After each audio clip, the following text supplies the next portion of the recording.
హైదరాబాద్ సికింద్రాబాద్ లకు ట్యాంకు బండతో నేను సాంస్కృతిక వారధి కడితే, ఆ తర్వాత సైబరాబాద్ అనే కొత్త నగరాన్ని పుట్టించి తెలుగు నేలకు ఆధునిక ప్రపంచానికి సాంకేతిక వారధిని కట్టించిన వాడు చంద్రబాబు. లక్షల రూపాయల జీతం గురించి ఏమారైనా కలగన్నామా? దాన్ని సాధ్యం చేసింది నా తెలుగుదేశం ప్రభుత్వమే అని చెప్పడానికి నాకు గర్వకారణంగా ఉంది. డ్వాక్రా సంఘాలతో నా ఆడపడుచులు సాధించిన ఆర్థిక స్వాతంత్ర్యం చూసి నాకు సంతృప్తిగా ఉంది. గోదావరిని కృష్ణమ్మతో కలిపేది ఎప్పుడో పోలవరం తెలుగు వారికి దేవుడిచ్చిన వరంగా రూపొందే శుభదినం ఎప్పుడో అని ఆనాడు నేను పలవరించాను. పట్టిసీమతో ఒకటి నెరవేరింది. పోలవరం పూర్తితో మరొకటి ఇంకా 2 ఏళ్లలో నెరవేరబోతోంది.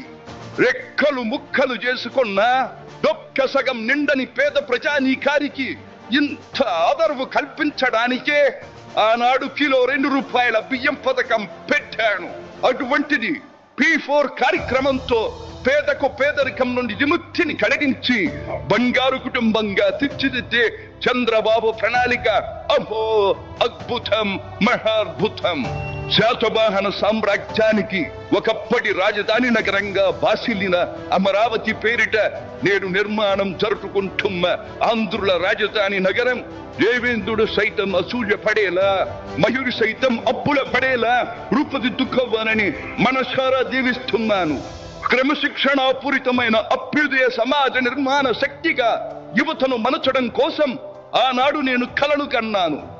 యువగణానికి ప్రాధాన్యమిచ్చి యువశక్తికి పదును పెట్టి నా కలను నేడు తీరుస్తున్నాడు నా మనవడు లోకేష్. అంతేకాదు, అధికారానికి సరైన నిర్వచనం మానవ సేవ అని ఆనాడు నేను పాటించిన నియమాన్ని నేడు గతంలో ఆచరించి పార్టీ కార్యకర్తకైనా సాధారణ పౌరుడికైనా అండగా నిలుస్తూ నా వారసత్వానికి వన్నెదిస్తున్నాడు లోకేష్.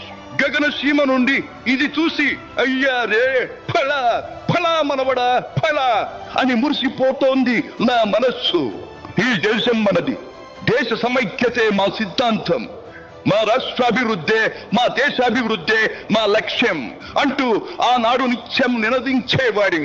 ఈనాటి వికసిత భారత్, వికసిత ఆంధ్రప్రదేశ్ గురించి వింటుంటే ఇదే కదా నేను కోరుకున్నది అనిపిస్తోంది. చివరిగా ఒక్క మాట, తెలుగు నేల నలు చెరుగులా పాడి పంటలతో పారిశ్రామిక వికాసంతో పరవశించాలని, తెలుగులాట ప్రతి ఇంట నిత్య వసంతాలు చెందాలని, ప్రజల కోసం అంకిత భావంతో ప్రభుత్వం చేస్తున్న కృషి ఫలితం కావాలని ఆకాంక్షిస్తున్నాను. సెలవు. సర్వే జన సుఖినో భవంతు.